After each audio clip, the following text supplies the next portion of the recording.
দেবদত্ত ব্যানার্জির কলমে আজকের নিবেদন শৈশবের চিঠি। প্রিয় বাবা, কেমন আছো? আমাদের কথা কি তোমার মনে পড়ে? কতদিন তোমায় দেখি না বাবা, তোমার গায়ের গন্ধ পাই না আর, তোমার আদর খায় না আজ বছর ঘুরে গেল। এখন আমরা ছোট কাকার কাছে থাকি, কোয়ার্টারটা ছেড়ে দিতে হয়েছিল। তোমার হাতে লাগানো ফুল গাছগুলোর জন্য আমার খুব কষ্ট হয়েছিল চলে আসার দিন।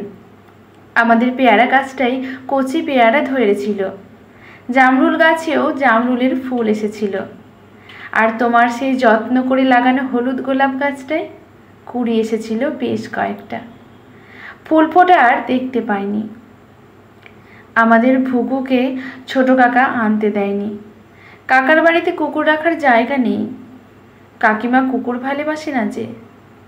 চলে আসার দিন ভুগুকে আমরা রাস্তায় ছেড়ে দিয়েছিলাম। ও তো কখনো রাস্তায় ছাড়া পায়নি, তাই প্রথমে বুঝতে না পেরে ভৌ ভৌ করে ডাকছিল। আমাদের গাড়িটা ছাড়াতেই গাড়ির পেছনে দৌড়াচ্ছিল আর করুণ স্বরে ডাকছিল। আমার খুব কান্না পাচ্ছিল বাবা। বারবার মনে পড়ছিল আমার 4 বছরের জন্মদিনটার কথা, যেদিন তুমি ছোট্ট সাদা বলের মতো নরম লোমের ভুকুকে এনে দিয়েছিলে। কিভাবে ও প্লেটে করে দুধ খাচ্ছিল চেটে চেটে। ও কত তাড়াতাড়ি আমাদের আপন হয়ে উঠেছিল। এই 4 বছরে আরও বড় হয়ে উঠেছিল ভুকু।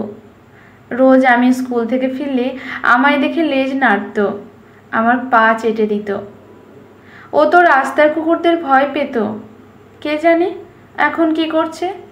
ও কখনো রাস্তায় কিছু খেত না, এখন কি খাচ্ছে কে জানে। বাবা, আমি না এখন অন্য একটা স্কুলে যাই। এটা বাংলা স্কুল। প্রথম প্রথম কিছুই পারতাম না, খুব শক্ত লাগতো। কিন্তু আমি ইংরেজি আর অঙ্কটা ভালো পারতাম বলে আমার বন্ধু হয়ে গিয়েছিল রাধা, তিতির, পিয়া, অলকা আরও অনেকেই। প্রথম প্রথমে স্কুলটায় মানিয়ে নিতেও কষ্ট হতো, এখন আর হয় না। আসলে স্কুলটাই দুপুরে খেতে দেয়, দিদিমণিরা ভালোই, তবে রোজ সয়াবিন আর ডিম খেতে ভালো লাগে না। তুমি তো জানো বাবা, মাছ আর চিকেন ছাড়া আমি কোনোদিন খেতাম না। কিন্তু ছোট কাকার বাড়িতে এইসব আমাদের জন্য হয় না। ম্যাগি, লুচি, মোগলাই এসবের স্বাদ ভুলে গেছি। সকালে আমি বাসি ভাত নয় জলমুড়ি খেয়ে স্কুলে যাই। দুপুরে তো স্কুলেই খাই, বিকেলে বাড়ি গিয়ে গুড় রুটি খাই, আর রাতেও রুটি আর পাতলা ডাল নয়তো ঘ্যাঁট তরকারি। এখন আমি খাওয়া নিয়ে বায়না করি না আর। কোনো কোনো দিন একটু বেগুন পোড়া পাই। বিরিয়ানি আর পিৎজা এখন স্বপ্ন। মায়ের হাতের পায়েস কতদিন খাইনি। মা কি করে করবে বলো? মা তো বাড়ির সব কাজ করতে হয় মুখ বুজে। তারপর কাকিমা বলে এই বাজারে 2টো পেট এক্সট্রা। 2টো কাজের লোককে ছাড়িয়ে দিয়েছে কাকিমা। ভোর রাত থেকে মাঝ রাত পর্যন্ত মা বাড়ির সব কাজ করে।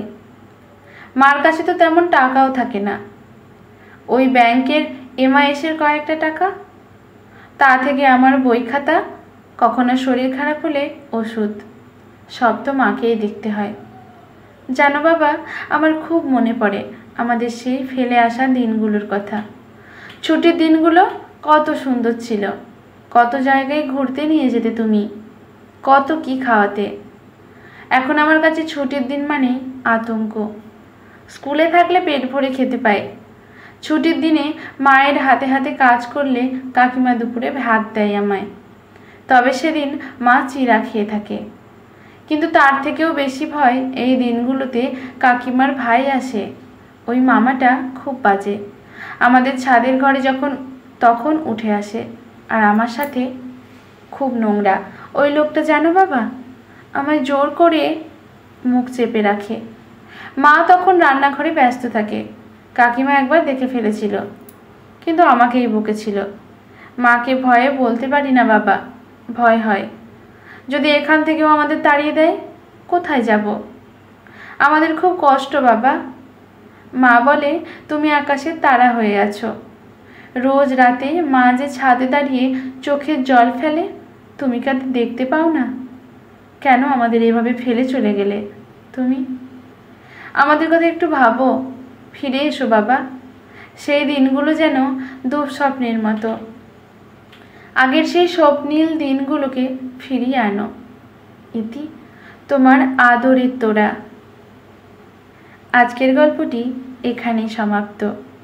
ভালো লাগলে লেখকের প্রতি শ্রদ্ধা জানিয়ে একটা কমেন্ট করে যাবেন। লাইক শেয়ার করে পাশে থাকবেন এরকম আরও নতুন নতুন গল্প পাওয়ার জন্য। ধন্যবাদ।